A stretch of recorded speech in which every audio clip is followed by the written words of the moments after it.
오늘 본 말씀을 통해서 이 죄의 실상과 대응이라는 제목으로 하나님의 말씀을 증거하겠습니다. 최근 사회적 이슈가 되고 있는 것 가운데 하나가 미투 운동이라고 하는데, 여성들 가운데서 예전에 겪었던 그러한 성폭력 혹은 성추행에 대한 일종의 커밍아웃인데, 그래서 평상시에 이 각 분야에서 대가로 존경받던 사람들이 그러한 일에 연루되면서 그 명성이 하루아침에 곤두박치게 되는 것을 우리가 뉴스를 통해 보게 됩니다. 문학계의 거목이라고 알렸던 사람의 실체가 드러나고, 또 유명 연출가라고 하는 사람의 본 모습이 공개되고, 그 이후에 평가가 한 180도 달라진 겁니다. 아마 처음부터 그러한 사람이라는 걸 알았다면 기대감도 없었을 건데, 그렇지 않고 잘하고 있겠거니 혹은 훌륭한 사람이겠거니 라고 생각했는데, 거기에서 그런 죄들이 나왔다는 겁니다. 우리 믿음의 성도들도 이 죄에 대한 이 미투 운동이 벌어야 될 것 같습니다. 사람에 대해서 말하는 게 아니고 하나님 앞에서 우리의 죄가 나타나고, 사실은 우리가 가리움을 받는다 혹은 안 보인다라고 생각하기 때문에 죄를 짓는 것이지, 이것이 공개되고 드러난다 그러면 이게 참 부끄러운 겁니다. 하나 앞에서 여과 없이 다 공개되는 것을 우리 눈으로 확인할 때, 우리의 여러 가지 행실들을 우리 눈으로 확인할 때 얼마나 부끄럽고 또 얼마나 죄송하겠는가. 우리는 어떤 죄를 지었느냐 이것보다도 무슨 죄를 졌느냐, 보통 사람은 그런 데 관심이 있죠. 무슨 죄를 졌다. 그런데 우리가 더 눈여겨봐야 될 건 무엇인가 하면, 무슨 죄를 졌느냐보다도 그 죄의 실체가 무엇인지를 알아야 한다는 겁니다. 그 죄의 실체를 알아야지만이 무슨 죄를 우리가 거절할 수가 있고 버릴 수 있는 겁니다. 그리고 그 죄에 대해서 실체를 알았으면 대응할 줄 알아야 되겠는데, 죄의 실체는 무엇이고 또 그에 대해서 우리가 어떻게 대응해야 될지 그런 매뉴얼들도 가지고 있어야 됩니다. 그러면 죄의 실체는 무엇인가?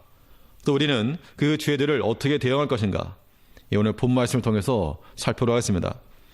먼저 이 죄라고 하는 것은 하나님과 우리 사이에 언약적 관계를 파괴하는 겁니다. 단지 죄를 졌다가 아니라, 우리 말로는 죄를 지었다 그러면 무슨 건물을 짓는 것처럼 뭔가 긍정적인 의미가 있어 보이기도 하지만 전혀 그렇지 않습니다. 여기서 죄를 지었다라고 하는 이 짓다라고 하는 것은 만들어간다 그런 의미보다도 깼다는 겁니다. 깼다는 거. 무엇을 깬 것인가 하면 하나님과의 언약, 하나님의 말씀과 그 법을 깼다 그 이야기입니다. 그렇기 때문에 우리가 죄를 범한다는 것은 하나님과 우리 사이에 그런 파괴적인 결말을 가져오는 겁니다. 이것은 굉장히 심각하고 또 중대한 문제인데, 그만큼 우리가 인지를 못하는 겁니다. 오늘 성경에서는 죄는 불법이라고 말하였는데, 불법이라고 하는 것은 법을 무효화시키는 혹은 법 없는 자가 되는 그런 의미입니다. 우리 4절 말씀을 보시면, 죄를 짓는 자마다 불법을 행하나니 죄는 불법이라. 사실 법이 없으면 죄도 없다 그 얘기죠. 근데 죄를 범했다는 얘기는 법을 어떻게 했는가? 법을 어겼고 법을 무너뜨렸고 법을 깼다는 겁니다. 여기서 말한 법이라고 하는 것은 하나님의 법이요, 그의 행하신 말씀인 겁니다. 그러므로 우리가 하나님의 말씀을 어겼다, 이거 자녀들이 혹은 이 군대에서 아래에 있는 사람들이 상관의 말을 어긴다거나 이런 하극상을 벌이게 되면 이거는 크게 다스려질 일입니다. 그러나 우리가 하나님에 대해서 그 말씀을 어기고 대적하면서도 아무렇지도 않게 여긴다는 거, 우리가 심각성을 알아야 한다는 겁니다. 죄의 심각성이 얼마나 큰 것인가. 죄라고 하는 것이 하나님과 우리 사이에 무엇을 파괴한다 그랬습니까? 언약적 관계라. 언약적 관계. 그러면 하나님께서 우리에게 주시기로 약속하신 그 모든 말씀의 복이 다 중단되고 만다는 겁니다.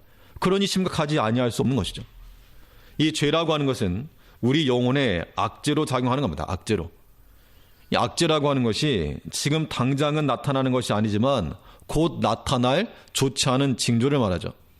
그러므로 죄를 범하게 되면 죄를 범한다고 해서 지금 당장 무슨 일이 일어나는 것도 아니고, 그냥 평상시와 다름이 없어 보이기 때문에 사람들이 담대히 죄를 범하지만, 그러나 하나님께서는 죄를 범하면 반드시 선악간에 심판하신다 그랬습니다. 그 때가 지금이냐 나중이냐 아니면 조금 참아 한꺼번에 모아서 심판하시는가? 바로 심판하신가의 차이지 그냥 지나가지는 절대 안 하신다는 겁니다. 그러므로 이 죄에 대해서 하나님이 반드시 심판하실 것이므로 우리가 죄를 범하는 것은 우리 영혼과 육체에 악재가 되고 마는 겁니다. 그리고 어떤 일이 있을 때 호재가 발생해야지 악재가 발생하면 이거 다 손실이죠. 그렇기 때문에 이 장차 일어날 일들에 대해서 지금은 죄를 졌어도 평안할지 모르지만 이 이후에 어떤 일이 이루어질지 모른다는 겁니다. 죄를 범하면서도 평안한 마음을 갖는 것은 마치 무신한 자와 똑같은 겁니다. 하나님 없는 자와 똑같다 그 얘기죠. 우리는 이 죄에 대해서 이 진노하신 하나님을 두려워야 됩니다. 내가 무슨 죄를 졌다 이것보다도 그것도 물론 잘못된 거지만 나의 죄악된 행동 때문에 하나님이 노하시고 하나님이 이 심판하신다라고 하는 진노하신 하나님을 두려워해야 됩니다. 하나님께서 이스라엘 백성들을 가나안에 들이기 전에 그 야곱의 그 자녀들, 그 가족들을 애굽에서 3,4대까지 기다리게 했습니다.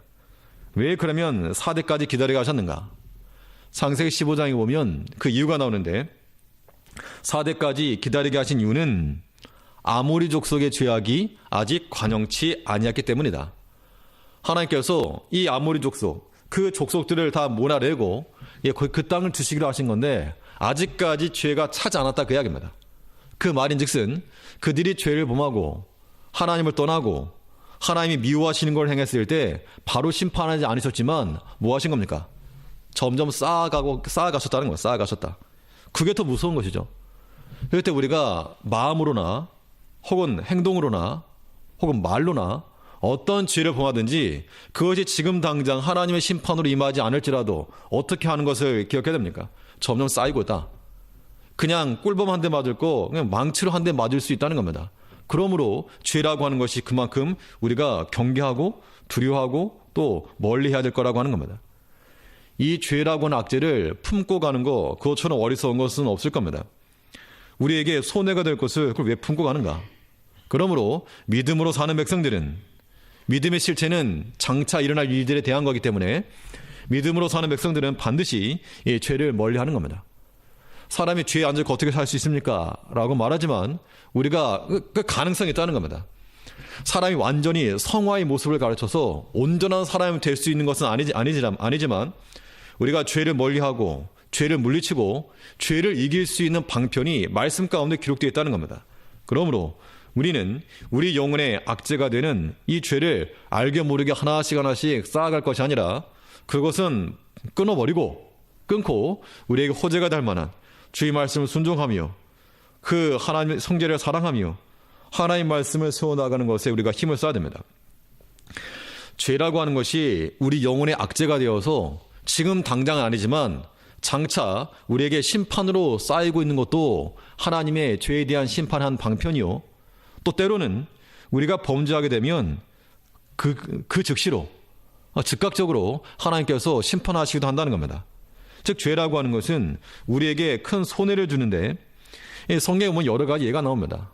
아나니아 삽비라 부부 같은 경우에도 그들이 거짓을 구했을 때 바로 죽임을 당하였고 또 여러 가지 느부갓네살 왕이 성전에서 가져온 기만 가지고 술팔트에 벌렸을 때 하나님의 이 벽에 손이 나타나서 벽서를 쓰고 또 그가 굳은 자와 같이 되고 말았던 것, 하나님께서 때로 우리가 죄를 범하게 되면 어떤 경우에는 바로 심판하기도 하신다는 겁니다. 그럼 누가 아는가? 본인이 아는 거죠. 우리 마음 가운데 느껴짐이 있다는 겁니다. 하나님이 이거 심판하시는구나. 아니면 하나님께서 이거 나에게 지금 경고하시는구나. 이거 하나님께서 내게 지금 사인을 보내시는구나. 라고 하는 것들을 우리가 알 수 있다는 겁니다. 또 알아야 됩니다. 눈치를 채야 되는 겁니다. 어떤 경우라도 죄라고 하는 것이 우리에게 유익이 있는가 없는가? 절대 없다는 겁니다. 죄를 통한 일시적인 결과, 일시적으로는 유익함이 있을지 모르지만 그 결과가 더 안 좋으면 안 좋은 겁니다. 뭔가를 투자를 해서 결과가 좋아야지 하나를 얻고 10개를 잃어버리면 그거는 좋은 게 아니라는 겁니다. 우리가 어떤 일에 대해서든 특히 죄에 대해서는 죄라고 하는 것은 우리에게 손실이다.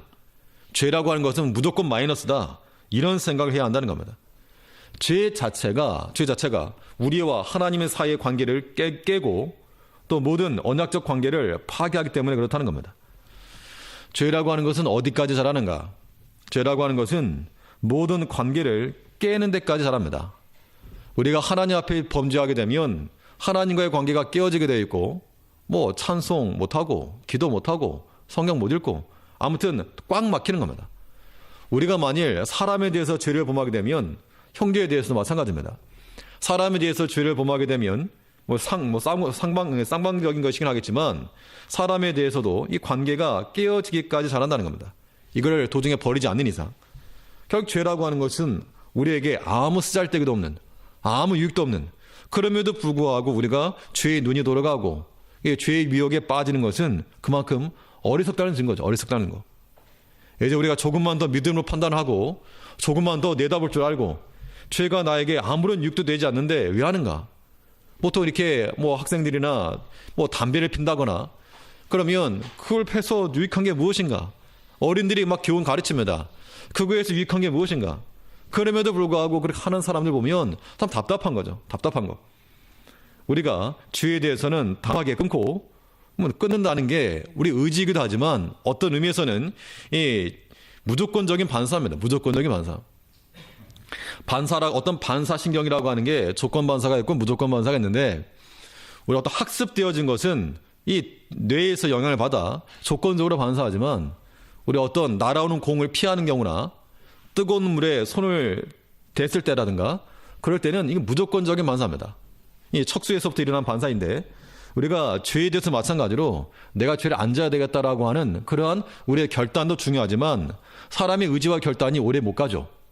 내가 기도하면서 말씀드리면서 의지와 그런 결단을 내려도 우리 눈앞에 현장에 나타나게 되면 우리가 말로서나 행함으로서나 행동으로서나 범죄하기 쉽다는 겁니다. 그렇기 때문에 우리는 이 의지적 결단보다도 더 중요한 것이 말 그대로 본성 자체가 변화되어야 됩니다. 죄에 대해서는 정말 처음부터 싫은, 왜냐하면 결과를 알기 때문에 이 죄의 결과로 내게 어떠한 일이 일어날지 알기 때문에 버리는 겁니다. 이 나라에 전쟁이 발생하게 되면 그 전쟁을 알지 못하는 젊은 세대들이나 어떤 이 이론에만 빠지는 사람들은 전쟁해서 붙어가지고 끝을 보자라고 말하겠지만 전쟁의 경험을 겪은 세대들이나 어려움의 시기를 겪으신 그런 모든 세대들은 그 참상을 알기 때문에 그건 안 된다라고 말할 수 있을 겁니다. 우리가 죄의 그 결과가 무엇인지를 아는 자들은 우리 죄에 대해서 함부로 손을 내밀지 않을 거라고 하는 겁니다. 그러면 이 죄라고 하는 것이 우리 잠재적으로도 악죄요, 지금 현실적으로도 큰 손해가 나는 것이라면 죄를 그럼 어떻게 대응할 것인가? 우리 모든 일상의 생활 가운데서 하나님의 언약을 깨고 파괴하는 곳으로 가지 않고 우린 도리어 그 역으로 공격을 취해야 한다는 겁니다. 죄에 대해서는 수동적인 그 방어만이 아니라 우리 적극적인 공격도 필요할 것인데 죄라고 하는 것이 하나님과의 언약을 깨는 거라면 우리는 이제 그 반대로 하나님과의 언약을 세워나가길 힘써야 한다는 겁니다. 이것이 우리가 죄를 대처하는 방편이 된다는 겁니다. 그럼 어떻게 하는가? 일단 이 죄라고 하는 것에 대해서 멈출 수 있는 제동력이 필요한데 이 죄라고 하는 것이 하나님과의 관계를 깰 만큼의 가치가 있는가? 그런 의미가 있는가? 즐거움이 있는가? 라고 하는 것도 우리가 생각을 해야 되고 사실 그 짧은 찰나에 그런 생각이 드느냐 안 드느냐가 영적인 실력의 차이겠으나 그러나 우리는 죄 앞에서 일단 스톱시켜야 됩니다.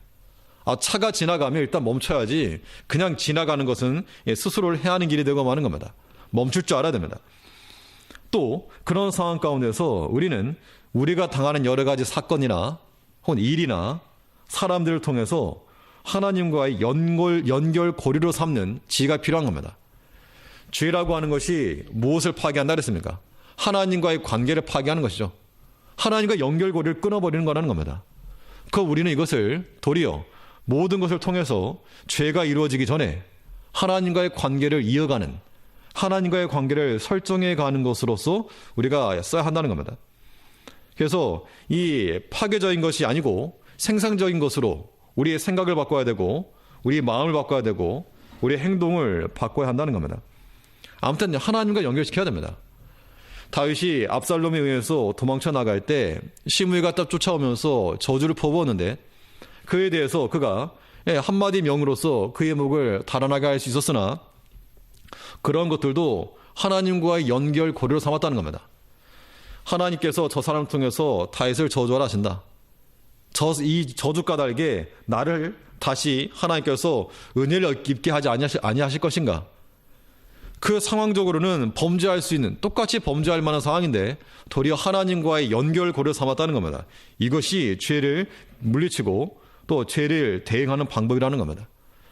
룻이 그 시어머니가 돌아가라 했을 때 돌아간 편한데, 그런데 그가 그 기회를 가지고 하나님과의 연결 고리를 삼았다는 겁니다. 어머니 나의 하나님이 되고 또 어머니의 백성이 나의 백성이 되고 그 기회를 돌이킬 수 있는 그 기회를 하나님과 연결 고리로 삼았을 때 그것이 곧 언약적 관계를 세워나갔다는 겁니다. 이러한 진을 구축해 나가는 것이 우리가 죄에 대해서 대응하는 거라는 겁니다. 라합의 집에 정탐꾼이 들어왔을 때 그가 그것을 사실대로만 얘기를 했어도 그에게는 그 민족으로부터 좋은 평판과 혹은 물질을 얻을지 모르지만 그 믿음으로 그들을 가리고 숨기고 그것을 하나님과 연결 고리로 삼았을 때 사실은 목숨을 내걸고 한 건데 그 결과로서 구원을 얻는 겁니다. 우리가 죄에 대해서 어떻게 대처할 것인가? 죄라고 하는 것이 하나님과 우리 사이의 언약적 관계를 깨는 거라면 우리는 죄가 들어오기 전에 우리 믿음의 진지를 먼저 구축해야 한다는 겁니다. 어떤 사건이나 어떤 사람이나 혹은 어떤 일이나 어떤 말이나 그런 것들을 가지고 어떻게 하자는 겁니까? 하나님과 연결시켜야 하나님께로 나아갈 수 있는 징검다리로 삼고 또 점핑할 수 있는 계기로 삼게 되면 우리의 믿음의 진지는 더 굳건해질 것이고 죄가 들어올 여지는 사라질 거라고 하는 겁니다. 무슨 죄를 졌느냐, 그거보다 죄라고 하는 것 자체가 하나님과 우리 사이의 관계를 끊어버리는 그런 악한 시도인 줄 알고 우리가 그것을 허용해서도 안 되고 용납해서도 안 되고 또 그것에 타협해서 안 되는 겁니다. 죄를 우리가 버려야 될 이유는 하나님이 멀어지니까, 내가 죄를 범하게 되면 하나님이 내게서 멀어지기 때문에 그것이 싫어서 우리 죄를 범하지 않아야 한다는 겁니다. 우리의 의지와 결심이 약할지라도 하나님과의 관계, 그 관계를 잃어버리고 싶지 아니하는 그 마음이 우리 마음 가운데 강하게 작용하여 죄에 대해서는 무조건 반사와 같이 뜨거운 물에 손을 댄 것처럼 소스라치게 소름 돋으면서 떼어낼 수 있는 그런 모습을 가져야 됩니다. 죄의 실체는 하나님과 우리 사이의 관계를 깨고 부서뜨리는 그런 파괴적인 것임을 우리가 반드시 알아야 됩니다. 광명의 천사로 좋은 것으로 아름다운 것으로 보여지지만 그 뒤에는 우리를 해야 할 그런 쇠망치를 들고 있는 겁니다. 피해야 됩니다. 또 죄의 실체는 무엇인가? 죄는 이 없애야 할 대상임을 우리가 분명히 알아야 됩니다. 죄라고 하는 것은 어떤 달콤함으로 맛보는 게 아니고 죄라고 하는 것은 없애야 할 대상이라고 하는 겁니다. 성경에서 오늘 본문에서는 명확히 말하기를 죄는 없애야 될 것이고 멸해야 될 것이라고 말하고 있습니다. 그러면 우리의 죄에 대해서 어떻게 대응할 것인가? 당연히 없애고 멸하는 일에 우리가 힘을 써야 한다는 겁니다. 하나님 나라를 세워가는 그 출발점이 무엇인가? 죄를 무너뜨리는 것이 있다는 겁니다. 무엇인가 새로운 집을 세워나가려면 기존에 있던 것을 부서뜨리는 것이 우선인데, 예수님께서 이 땅에 오신 목적도 죄를 멸하시고 죄를 없이 하기 위해서 오셨다 그랬습니다. 죄를 없이 하는 것이 얼마나 중요한 일이기에 하나님 자신이 직접 오셨는가? 하나님께서 친히 이 땅에 오셔서 그 문제를 해결하셨다 그랬습니다. 5절 말씀 보면 그가 우리 죄를 없이 하려고 나타내신 바 된 것을 너희가 아나니 그에게는 죄가 없느니라. 예수님께서 이 땅에 오신 그 목적 가운데 목적으로서 무엇을 말씀했는가 하면 죄를 없이 하려고 오셨다라고 지금 말하고 있는 겁니다. 이 죄를 없이 하는 것, 죄라고 하는 것, 결국에는 죄의 근원인 마귀의 일을 멸하는 것이라고도 말씀하고 있습니다. 본문 8절 말씀을 보면 8절에서 죄를 짓는 자는 마귀에게 속하나니 마귀는 처음부터 범죄함이니라. 하나님의 아들이 나타나신 것은 마귀의 일을 멸하려 하심이니라. 죄를 없이 하는 것, 또 마귀의 일을 멸하는 것이 예수님께서 이 땅에 오신 목적이었다는 겁니다. 그러면 우리가 그 죄에 대해서 똑같이 죄를 없이 하고 죄를 멸하는 그 일에 동참하지 않고 도리어 죄를 범한다는 것은 우리가 마귀에 동참하는 것이고, 즉 하나님과 원수가 되는 것이며 십자가의 방해꾼, 십자가의 원수가 된다는 겁니다. 즉 우리가 죄를 범하면 무슨 죄를 졌냐 안 졌냐 이것이 아니고, 죄를 지는 것이 그 자체가 우리가 하나님과 원수되는 길이라는 겁니다. 십자가의 걸림돌이 되는 것이고, 예수님께서 하신 그 일에 방해꾼 된다는 겁니다. 이러한 일을 우리가 해서는 절대 안 된다는 겁니다.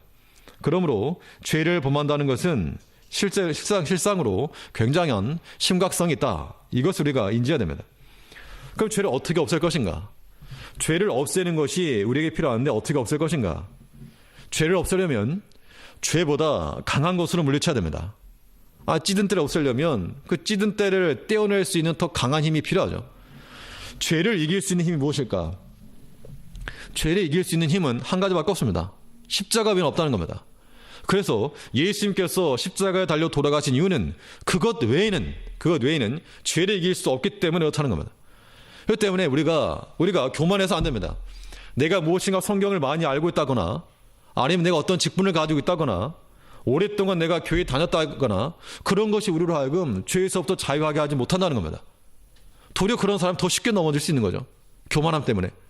우리가 죄를 물리칠 수 있는 유일한 길은 오직 예수 십자가 지는 길밖에 없는 겁니다. 그 십자가의 무엇이, 그 십자가라고 하는 건 죽음이죠. 하나님 말씀에 순종하기 위해서 마지막까지 죽었는데 그 죽음에서부터 부활의 능력이 나타난다는 겁니다. 죽기까지 순종하는 거, 우리가 절대로 양보하지 아니하고 하나님 말씀 끝까지 붙들어내는 거, 그 십자가의 능력만이 우리가 죄를 이기는 것이 되는 겁니다. 죄가 어떠한 모양으로 우리에게 미혹을 하는데 그것을 끝까지, 우리가 죽기까지 그것을 받지 않고 허락지 않고 거절하고 나갈 때, 그때 그 십자가의 능력으로 이길 수 있는 겁니다. 우리가 십자가를 장식용으로만 사용하기 때문에 능력이 없는 것이지, 이 부활의 능력이 우리 가운데 임하기까지 우리는 십자가의 능력을 무기로 사용할 줄 알아야 한다는 겁니다. 죄를 물리치는, 이건 드라큘라 물리치는 그런 나무 십자가를 말하지 않고, 십자가의 능력, 부활의 능력이 우리 안에 있으면 내가 죽음의 자리까지 내려갈지라도 하나님이 살리신다. 부활의 능력을 믿고 나간다는 겁니다. 이것이 죄를 이길 수 있는, 죄보다 더 강한 것으로 물리치는 우리의 능력이 될 거라고 하는 겁니다. 어떤 단단한 금속을 절단할 때도 그 금속보다 더 강한 것으로 절단하는 겁니다. 다이아몬드 같은 경우는 가장 강하기 때문에 다이아몬드로 날카로운 칼을 만들어서 이 절단하게 되면, 압력을 주면 철판이라도 종이 조각에 불과할 거라고 하는 겁니다.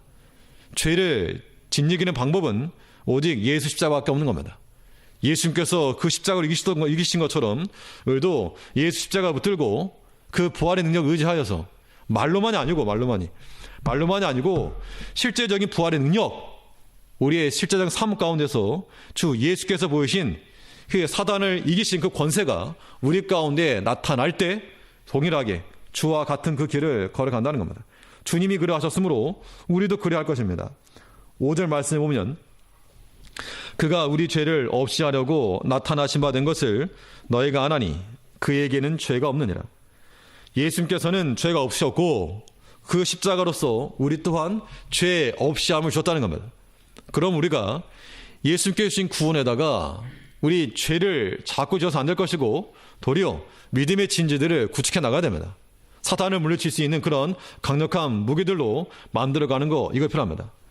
죄를 없이 하는 것이 우리에게 필요한데 어떻게 없앨 것인가? 죄보다 강한 십자가의 능력을 없앨 것이요, 또 때로는 죄를 어떻게 없애는가? 죄라고 하는 것은 그냥 가만히 두어서 물리칠 수도 있습니다. 왜 가만히 두어서 물리칠 수 있는가? 죄라고 하는 것은 그 속성상 이 타오르는 불꽃이긴 한데 더 이상의 연료가 공급되지 않는 그런 나무 같은 겁니다. 곧 사라질 것이므로, 물론 죄라고 하는 것이 나에게서 발생하는 것이면 빠르게 회개하고 돌이켜야 되지만, 어떤 관계 속에서 벌어지는 것, 내가 어찌할 수 없는 일이라면 우리는 그 죄에 관여하지 말고, 상관하지 말고, 죄에 대한 반응 보일 필요 없이 그냥 가만두면 없어지고 무너질 거라는 겁니다. 다윗이 이 압살롬을 피해 도망가면서 그가 했던 시편 가운데 하나가 그 대적들이 하는 말입니다. 넘어지는 담과 흔들리는 울타리 같이 너희가 언제까지 박격하기를 하려느냐? 그들이 모여서 일제히 모여 의기투합을 하고 달려들고 그럴지라도 저희들이 하는 모든 짓은 행위는 넘어지는 담과 같고 또 쓰러지는 흔들리는 울타리 같으므로 가만 놔둬도 쓰러질 것이고 가만 놔둬도 흔들릴 것이다 그 이야기입니다. 물론 우리 주변에서 그런 일이 일어나게 되면 믿음으로 권면하는 것이 필요하나 그러나 때로 권면해도 듣지 않을 때에는 어쩔 수 없는 겁니다. 하나님께서 심판하시기로 작정한 줄 알고 우리는 죄에 대해서 간섭하지 말고 죄와 상관없이 하나 앞에 서는 것. 즉 죄를 어떻게 이기는가? 죄를 그냥 가만히 두면 내 안에 있는 것들은 가만두면 안 되지만 내 바깥에 있는 것들은 가만히 두면 알아서 꺼질 것이므로 그런 부분에 대해서 우리가 분유할 것도 없고 요동할 것도 없고 그냥 주를 믿는 믿음으로 그냥 가만히 지키면 된다는 겁니다. 또 우리에게 다가오는 죄에 대해서는 때로 피하여서도 물리칠 수 있습니다. 죄라고 하는 것이 우리가 피 흘리기까지 싸워야 되기도 하지만 또 어떤 죄들에 대해서는 아예 마주치지 아니하는 것이 이기는 길이 되는 겁니다. 이 죄와 직면할 상황을 만들지 않는 것이 중요한데 우리 운동선수들이 결승 올라갈 때 굳이 강한 팀들 만날 필요 없는 거죠. 마지막에 가면서 하면 되니까 우리 영혼에 타격을 줄 수 있는 죄의 현장을 공개하지 않아야 됩니다. 다윗이 자기 아들에게 쫓겨 맨발로 도망가게 되었는데 그가 이 왕궁에서 이 옥상을 거닐다가 남의 집 창문을 바라보는 것만 하지 않았어도 그러한 비참한 일은 일어나지 않았을 거라는 겁니다. 그가 평소에는 성소에도 주를 바라봤고 하나님의 권능과 그 인자하심에 감격했던 다윗이었는데 어느 한순간 찰나의 순간 남의 집 창문을 들여다보다가 죄를 향한 길을 응시하였을 때 죄의 기회가 생겼고 그걸 잡는 순간 범죄가 말았다는 겁니다. 그가 만약 피하였다면 이겼을 것인데 피하지 못하다 보니 그걸 지고 만 겁니다. 여기서 참 좋은 예는 요셉이죠. 요셉은 피하여서 이긴 사람. 우리가 때로 어떤 일에 대해서는 피하여서도 이길 수 있는 겁니다. 그런 죄들에 대해서 육신적인 그런 정욕에 속한 것이나 혹은 물질적인 탐욕이라든가 혹은 사람과의 관계에서라든가 때로 우리가 피하여서 듣지 않고 보지 않고 생각하지 않고 물론 우리가 관계에서 아예 끊을 수 없으나 때로는 그런 것을 통하여서 우리가 이길 수 있다는 겁니다. 그러므로 이게 추운 겨울이면 고드름이 꽁꽁 얼지만 손으로 깰라 그래도 깰 수 없는 그런 단단함이지만 기온이 조금만 올라가게 되면 그냥 조용 녹는 겁니다. 죄라고 하는 것이 예수 안에서 절대 이기지 못하는 겁니다. 우리가 예수 안에 거하되 그럼 죄를 물리칠 수 있는 또 방편이 이 주 안에 거하는 거라 그랬는데 예수 안에 거할 때 우리가 이길 수 있다 그랬습니다. 6절 말씀 보면 그 안에 거하는 자마다 범죄하지 아니하나니 범죄하는 자마다 그를 보지도 못하였고 그를 알지도 못하였느니라. 그 안에 거하는 자마다 범죄하지 않는다. 이 확실한 것은 주 안에 있으면 뭐 하지 않는다는 겁니까? 주 안에 있으면 범죄하지 않는다는 겁니다. 그러니까 반대로 주 밖에 있으면요. 주 밖에 있으면 어떤 일이 일어날지 모르죠.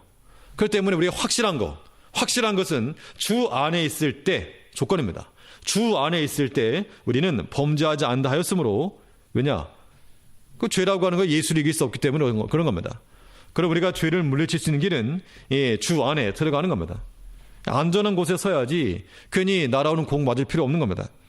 우리 육체와 우리 영혼을 위해서도 주 안에 거하여 죄를 없이 하며 마귀를 멸하는 그 일에 힘을 써야 한다는 겁니다. 괜히 우리가 미워할 필요 없고 시기할 필요 없고 다툴 필요 없고 또 불순종할 필요 없다는 겁니다. 그런 것도 다 버리고 예수 안에서 서로 사랑하며 존중하고 화목하며 순종의 모습을 만들어가야 됩니다. 이런 것들을 우리 속에서 억지로 끄집어내려고 하니까 힘든 것이지 예수 안에 들어가게 되면 자연스럽게 나올 수 있는 거라는 겁니다. 마른 행주 짜봐야 나오지도 않지만 물에 적시면 건드려도 물 나오는 겁니다.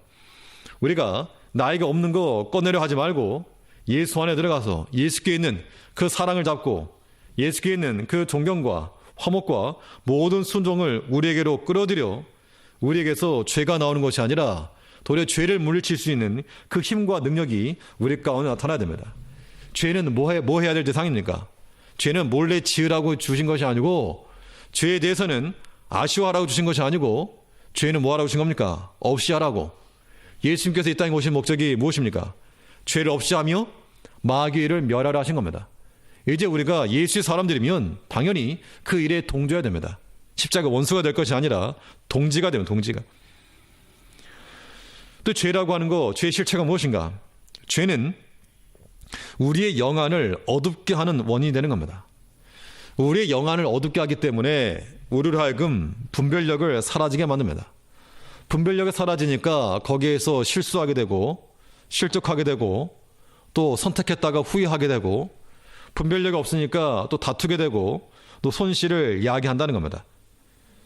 그런 영안이 어두워지게 되면 아무튼 우리에게 유익할 것이 아무것도 없으므로 그러면 이 영안이 죄에 대해서 어두워지지 않고 밝게 빛나야 되겠는데 어두워지지 않고 밝게 빛나는 방편이 무엇이겠는가?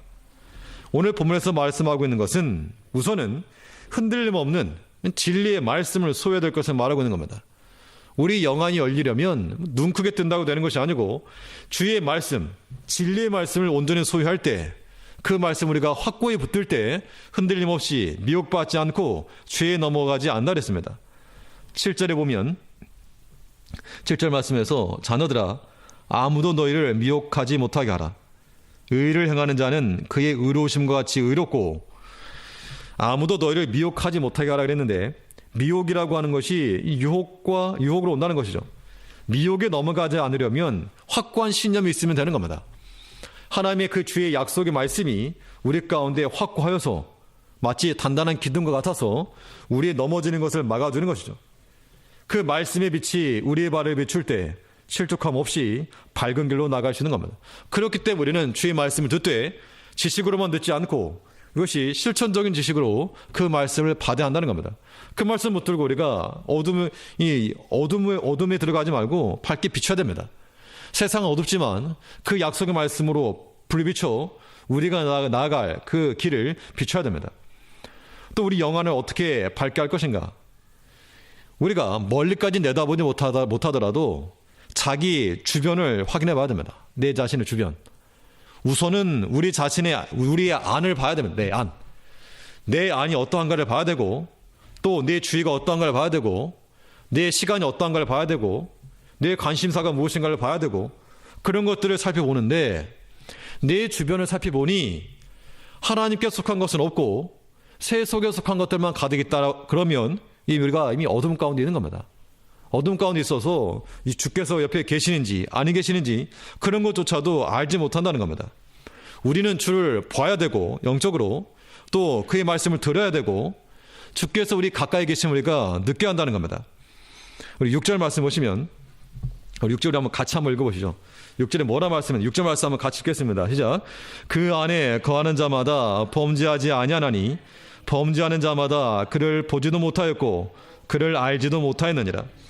범죄하는 자는 그를 보지도 못하였고 알지도 못하였는데 바꿔 말하면 우리가 범죄하지 않고 그 말씀 순종하며 의지하며 나가는 자들은 그를 본다는 얘기죠.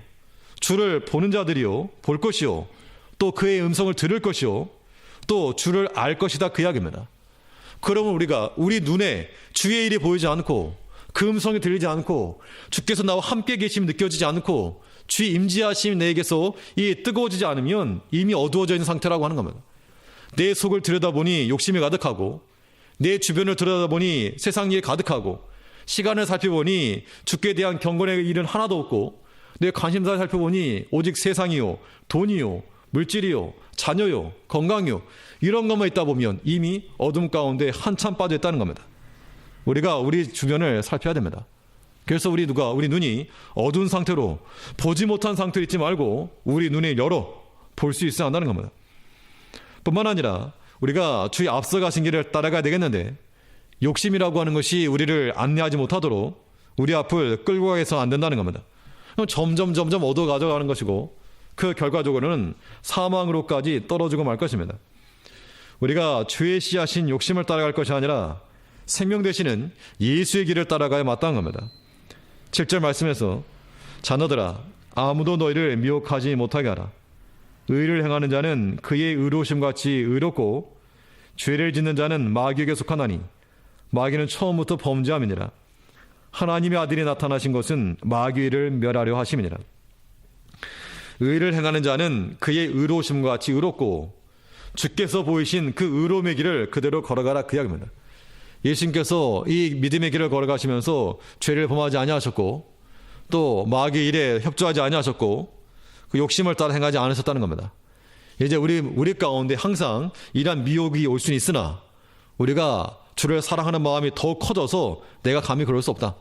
사랑하는 주님 앞에 내가 내 마음, 내 시간, 내 행동 그렇게 할 수 없다 라고 하는 그러한 우리 영적인 이 정조를 지킨다라고 하는 그런 마음들이 우리 가운데 일어날 때 예수 따라가는 겁니다. 거기에서부터 십자가의 죽음과 부활의 능력이 나타난다라고 하는 겁니다. 죄라고 하는 것은 우리 영혼을 갉아먹는 좀과도 같은 겁니다. 아무것도 유익하게 하지 못할 그 죄를 우리를 못 쓸 때까지 못 쓰기까지 버리는 그 죄를 우리가 범할 이유가 없는 겁니다. 무슨 죄를 졌느냐? 그 내용보다도 죄라고 하는 것이 하나님과 나를 끊어버리는 것이다. 이게 심각한 겁니다. 그럼 어떻게 할 것인가? 죄를 물리쳐야죠. 없애야죠. 죄보다 더 강한 십자가 능력을 없앨 것이요. 또 피하고 또 때로는 이 죄를 마주치지 않고 주 안에 거하여 이 죄를 물리쳐야 됩니다. 또 우리가 어둠 가운데 오직 세상의 것만 어둠만 보이는 자리 있지 말고 우리 말씀으로 진리로 불을 붙여 우리 갈 길을 밝히보며 피할 길을 알고 또 우리 자신의 삶을 다시 한번 살펴보면서 내가 무엇을 보고 있는가, 무엇을 듣고 있는가, 내가 과연 내 영이 주를 보고 있는가, 주의 말씀을 듣는가, 주께서 나와 함께 하신다라고 하는 그 실제적인 감각이 내게 있는가.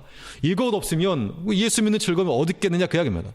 오늘 이 자리에 이렇게 나오셨지만 정말 중요한 것은 내가 하나님을 사랑하는 것뿐만 아니라 하나님 나를 사랑하시는데 하나님 나와 함께 하신다라고 하는 것, 내 가까이 계신다라고 하는 것이 우리 온몸으로 느껴질 때 그것이 우리의 힘이요 능력이요 예수 믿는 즐거움이라고 하는 겁니다. 우리가 세상에 속하여 마귀에 속하여 죄를 범하는 것이 아니라 하나님께 속하여 죄를 범하지 아니하는 9절 말씀에서 하나님께로서 난 자마다 죄를 짓지 아니하나니 이는 하나님의 씨가 그 속에 거함이요 저도 범죄치 못하는 것은 하나님께로서 났습니다. 하나님 안에 있을 때 죄를 범하지 않는다는 겁니다. 그러므로 권면이 무엇입니까? 너희가 힘써 하나님 안에 속하라. 형제를 미워하는 자들 하나님 앞에 속한 거 아니다. 형제를 사랑해라. 그 이야기입니다. 하나님께 속하지 아니하는 자들마다 범죄한다 했으므로 우리는 하나님께 속하여 모든 죄를 물리치고 의를 행하며 또 선을 행하고 하나님이 기뻐하시는 그런 좋은 주의 종의 모습들로 서나감으로 이 어두운 가운데서 별과 같이 빛나는 하나님이 참으로 기뻐하시고 하나님이 복주시기에 1순위로 두실 만한 그러한 하나님의 사랑하는 백성들로 만들어 가야 될 줄 압니다. 기도하시겠습니다.